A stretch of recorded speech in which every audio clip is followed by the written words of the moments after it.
Qu'est-ce que le multiplateforme? Pour commencer, il faut savoir que le multiplateforme ou crossplay aurait pour but de rassembler les joueurs de Sony et de Microsoft sur les mêmes serveurs lorsqu'il s'agit de jouer en ligne. Viendraient s'ajouter à eux les versions PC dans un second temps.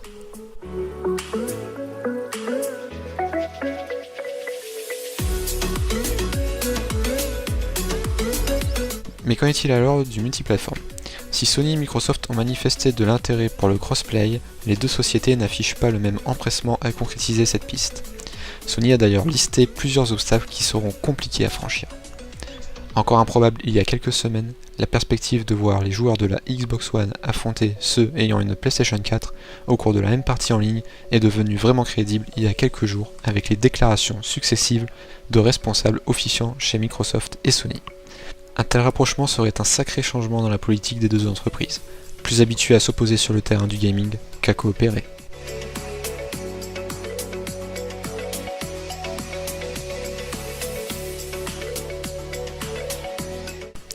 Est-ce que ce scénario est néanmoins possible?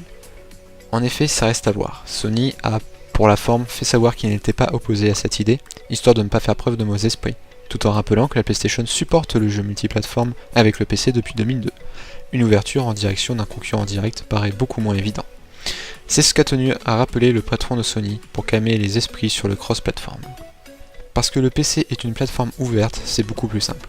Connecter deux réseaux fermés différents est bien plus difficile, donc nous devons travailler avec les développeurs et les éditeurs pour comprendre ce qu'ils essaient d'accomplir. Et lorsqu'on y regarde de plus près, Sony n'a rien à gagner à permettre à un joueur possédant la console de son rival de jouer avec ses amis qui ont tous une PS4.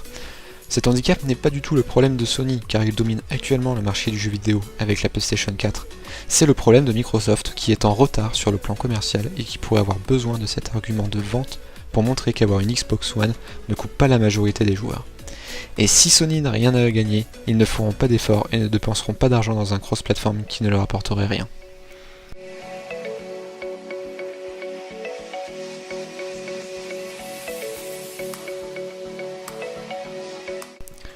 Que faut-il donc en retenir? C'est que le multiplateforme ce n'est pas pour tout de suite, et ça se fera surtout en fonction des créateurs de jeux. Par exemple, si Rockstar Games, Ubisoft et EA Sports demandent le multiplateforme, alors les deux leaders du marché Sony et Microsoft pourraient trouver un éventuel accord.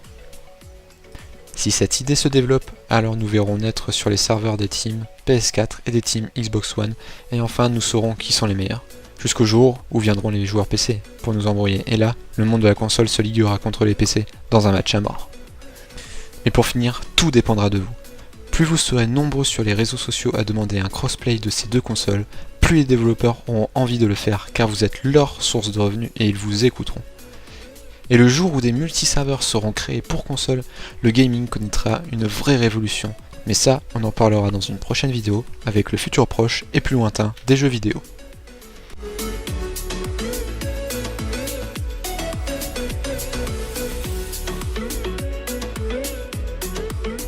Voilà ce que nous pouvons dire à l'heure actuelle sur le multiplateforme, et c'est donc maintenant à vous de nous dire dans les commentaires si vous êtes pour ou contre le crossplay.